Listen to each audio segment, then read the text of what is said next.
Welcome. This week, we tackle the cable news media system, in particular the cable news networks of the most free, most socially equal, all-around greatest country in the world. That's right, the United States of America. And with that, let's take a look at the number one news show in that fair maiden country for the past 15 years on the network that portrays itself as fair and balanced. You and the other people here illegally don't deserve to be here. I'm not buying this inequality business. I'm not. There's got to be some downside to having a woman president, right? Something that may not fit with that office, correct? Well, that's disappointing. That's Bill O'Reilly, host of the O'Reilly Factor on Fox, America's most viewed cable news show. Now, each of those three statements. One, he's talking to Jose Antonio Vargas, a Pulitzer Prize-winning journalist who was sent to the United States when he was 12, obviously under some nefarious pretense to cause trouble. Two, inequality does, very surprisingly to everyone involved when they heard, still exist in our world today. Three, that's simply a bold move. Now he apologized in some later broadcasts for some of these statements, and it would maybe be funny to simply laugh at Bill O'Reilly and think he's one man that caters to a set demographic of people who view the world in a certain light. But he's just one of many objectively bad newscasters. See, the real problem is that the goal of cable news networks isn't necessarily to inform the American people, but is to make a profit. Television cable news comes down to three major players: Fox, NBC, and Time Warner Cable, which owns CNN. Now, two of these stations do fantastic work. Sometimes. Aside, of course, from Fox, which is about as effective getting across news stories without bias as his real-life Fox is at trying to burrow through this bed.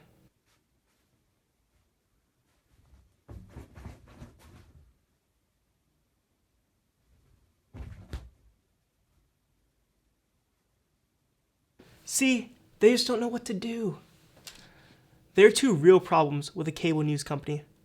First off, they're practically on for 24 hours a day, which content creation-wise is simply incredible.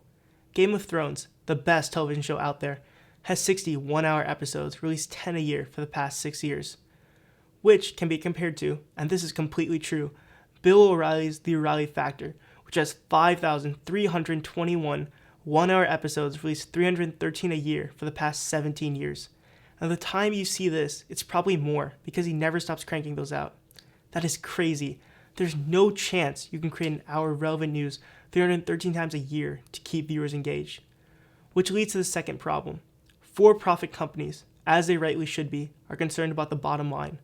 But with the news, that means rather than presenting the most important events concerning our world, companies are going to broadcast episodes that support their opinion and even inflate stories so that they'll get the highest viewership, ratings, and allow them to sell ads for the most amount of money. And even of these two remaining moderately reputable news agencies, MSNBC and CNN both have had their problems with their stories in the past. MSNBC aired irrelevant and overwhelmingly negative stories about Republican candidates such as Mitt Romney and Ted Cruz with its own Democratic bias.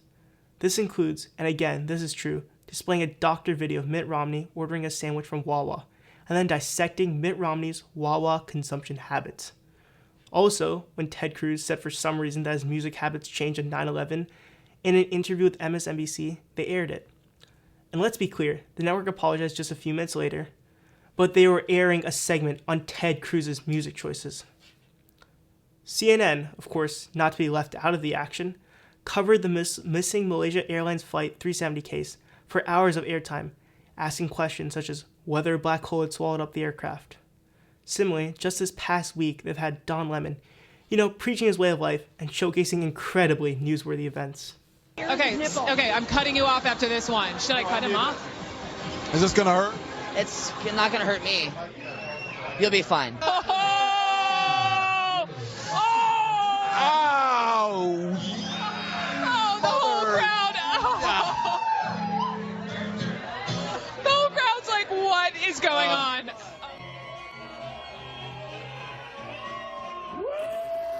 Happy New Year! I understand that the year has been rough, but this, at its core and any other level, isn't news. At best, it's poorly made reality television. If we're gonna do it right, with someone I can get behind. the lamb sauce? Come on, man. I just need a. This is the lamb. Where's the lamb sauce? Also, if you proclaim yourself to be a journalist, do that, not whatever Don Lemon is up to. Now you may be wondering, and rightly so, Aditya, I'm worried about the state of our cable news. Why won't they just air informative news sections when they have one, instead of entertaining but factually inaccurate fluff pieces all the time? And this comes to the sad part. Unfortunately, some of the blame has been cast on us, the viewing public. One, as a collective, we love convenience. If we aren't getting our news from the ever-able network stations, it's on Facebook or Twitter, purveyors of fake news with gems such as Obama signs executive order banning the Pledge of Allegiance worldwide, or woman arrested for defecating on boss's desk after winning the lottery, or God forbid Snapchat, a peddler of, well, really nothing important aside from convincing you that other people live very exciting lives. Say hi to my Snapchat! Ah! Guys, be careful! And two, we simply like stories that pop, stories that are interesting. We've demonstrated to these cable companies that when they broadcast those types of stories, their ratings will go up. They will make more money. Bill O'Reilly makes $15 million a year, which comes out to $41,000 a day. More than enough to convince someone to abandon any sense of morality. So what to do? I don't know. But at the very least, we shouldn't be rewarding people for blatant racism or lying. Say you're a cocaine dealer, and you kind of look like one a little bit. As the consumers of the product that is the news, the viewing public has to somehow shift these companies to being incentivized to publish actual news pieces. Or, at the very least, we can stop with this pretense of calling it the news and add some heavyweights to help with the reality television aspect. See you next week. Look! What the is this?